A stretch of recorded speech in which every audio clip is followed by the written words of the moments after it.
الصلاة خير من النوم۔ السلام علیکم ورحمۃ اللہ وبرکاتہ۔ پیارے دوستو، آج آپ کی خدمت میں قرآن پاک میں موجود 30ویں پارے میں سورہ کوثر کا ایک بڑا ہی مختصر اور شاندار عمل لے کر حاضر ہوا ہوں۔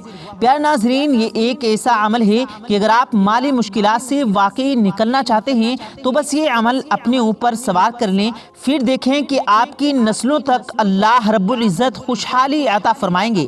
آج میں آپ لوگوں کے 3 سے 4 منٹ لینا چاہوں گا۔ آج یہ سورہ کوثر کا عمل مجھے دل سے بتانے دیجیے۔ آج میں آپ کو ایک ایسا عمل بتانے جا رہا ہوں کہ آپ یقین کریں کہ گھر میں موجود تمام افراد میں سے اگر کسی ایک افراد نے بھی اس عمل کو کر لیا، گھر میں ایک بندے کے عمل کرنے سے صرف اس بندے کو فائدہ حاصل نہیں ہوگا بلکہ پورے گھر کے ساتھ ساتھ اس کی نسلوں تک اس کا فائدہ جائے گا۔ پیارے ناظرین، یہ ایک ایسا خوبصورت عمل ہے، اس عمل کی برکت سے اس کی نسلوں تک کوئی بھی فقیر اور کوئی بھی غریب نہ رہے گا۔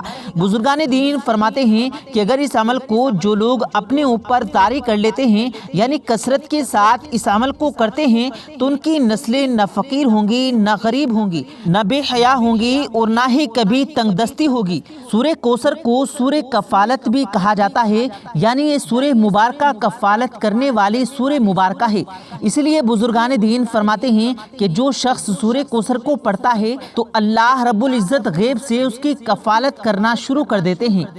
پیارے ناظرین، آج کے اس عمل کا فائدہ یہ بھی ہے کہ اللہ رب العزت اس گھر کی ایسے کفالت فرمائیں گے کہ انشاءاللہ تعالیٰ کم خرچے میں گھر کے تمام ضروریات پوری ہوں گی۔ بعض اوقات دیکھا گیا ہے کہ گھر میں 10 افراد کھانے والے ہیں اور ایک کمانے والا ہوتا ہے، اور زیادہ تر لوگوں کا یہی گلہ شکوہ ہوتا ہے کہ ان کی ضروریاتی زندگی پوری نہیں ہو پاتی۔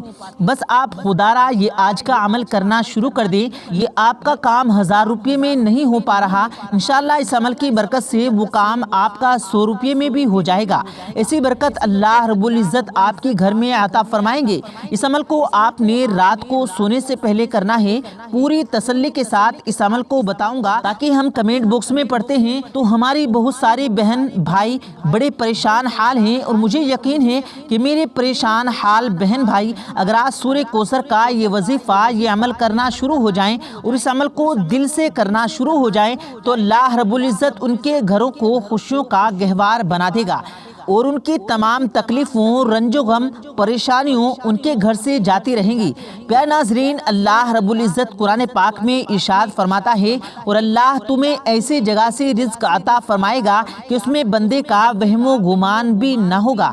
تو پیارے ناظرین، آج کی اس خوبصورت عمل کی جانب چلتے ہیں۔ اس سے پہلے آپ لوگوں سے گزارش ہے، اگر آپ نے اس ویڈیو کو لائک نہیں کیا تو ویڈیو کو لائک کر کے زیادہ سے زیادہ لوگوں تک اس ویڈیو کو ضرور شیئر کریں۔ آئیے ناظرین، عمل کی طرف بڑھتے ہیں۔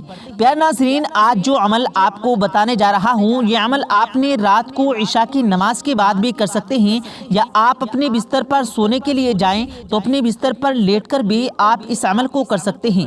اس عمل کے لیے وضو ہونے کی کوئی شرط نہیں، لیکن ہاں آپ کا پاک اور صاف ہونا بہت ضروری ہے۔ پیارے ناظرین، اگر اس عمل کا آپ کو بھرپور فائدہ چاہیے تو پھر آپ اس کو فجر کی نماز کے بعد اس عمل کو آپ کرنا شروع ہو جائیں، ورنہ رات کو سونے سے پہلے آپ نے اس عمل کو لازمی کرنا ہے۔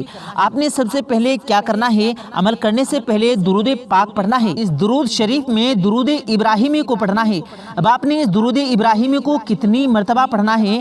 آپ اسے 1 مرتبہ بھی پڑھ سکتے ہیں، 3 مرتبہ بھی پڑھ سکتے ہیں، 7 یا 11 مرتبہ بھی پڑھ سکتے ہیں۔ آپ درود ابراہیمی کو پڑھ سکتے ہیں۔ آپ نے درود ابراہیمی کو اول و آخر پڑھنا ہے۔ وظیفہ شروع کرنے سے پہلے بھی پڑھنا ہے، اور وظیفہ ختم کرنے کے بعد بھی آپ نے درود ابراہیمی کو پڑھنا ہے۔ میں آپ سے اتنا ہی کہوں گا کہ اول و آخر درود ابراہیمی کو 3 بار لازمی پڑھیں۔ اچھا، آپ نے سورہ کوثر کو پڑھنا کس طریقے کار سے ہے؟ آپ نے سورہ کوثر کو بسم اللہ کے ساتھ پڑھنا ہے۔ یہ بڑی امپورٹنٹ بات ہے، آپ اسے نوٹ فرما لیں یا ذہن نشی کر لیں کہ سورہ کوثر آپ جب بھی پڑھیں ہر مرتبہ آپ نے بسم اللہ کے ساتھ پڑھنا ہے، اور بسم اللہ الرحمن الرحیم آپ نے کمپلیٹ کر کے پڑھنی ہے۔ اس عمل کے چند شرائط آپ سن لیں کہ آپ اس عمل کے لیے آپ کا پاک اور صاف ہونا ضروری ہے۔ اس کے علاوہ جب آپ یہ عمل شروع کریں تو آپ نے دوران عمل کسی سے بھی بات نہیں کرنی، اور تیسرا یہ کہ آپ نے خشوع اور خضوع کے ساتھ پوری یکجوئی اور توجہ اور انکساری کے ساتھ عاجزی کے ساتھ اس عمل کو کرنا ہے۔ پیارے ناظرین، بزرگان دین فرماتے ہیں کہ تنگ دستی سے ہمیشہ کے لیے نجات کا یہ سب سے آزمودہ اور بہترین عمل جانا جاتا ہے۔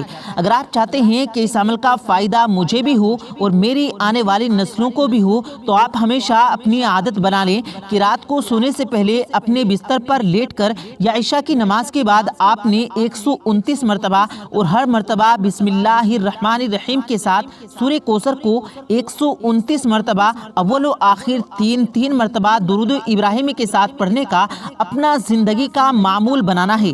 بعض اوقات دیکھا جاتا ہے کہ انسان بیمار ہوتا ہے تو وہ وظیفہ نہیں کر پاتا، تو کوئی بڑی بات نہیں ہے۔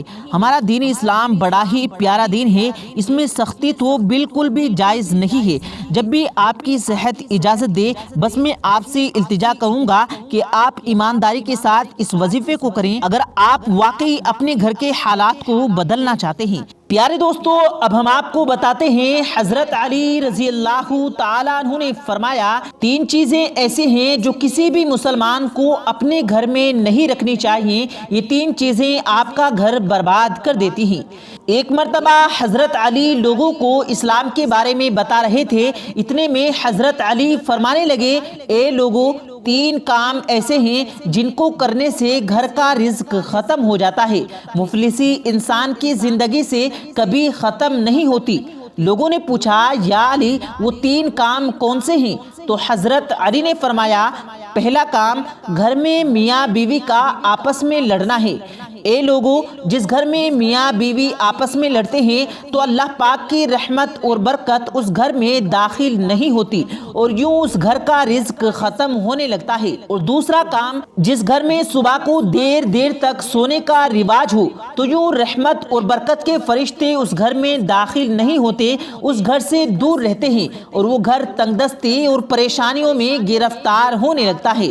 اور تیسرا کام یہ ہے کہ جس گھر میں لوگ اپنے رشتہ داروں کی عزت نہیں کرتے، ان کے حق ادا نہیں کرتے اور دوسرے لوگوں کی غیبت کرتے ہیں، تو یہ وہ بدترین عمل ہے جس سے اللہ کے وہ فرشتے جو آسمان سے اللہ کا نور، رحمت اور برکت لے کر زمین پر پھرتے رہتے ہیں، وہ اس گھر کی طرف رخ نہیں کرتے اور یوں وہ گھر پریشانیوں میں گرفتار ہو کر برباد ہو جاتا ہے۔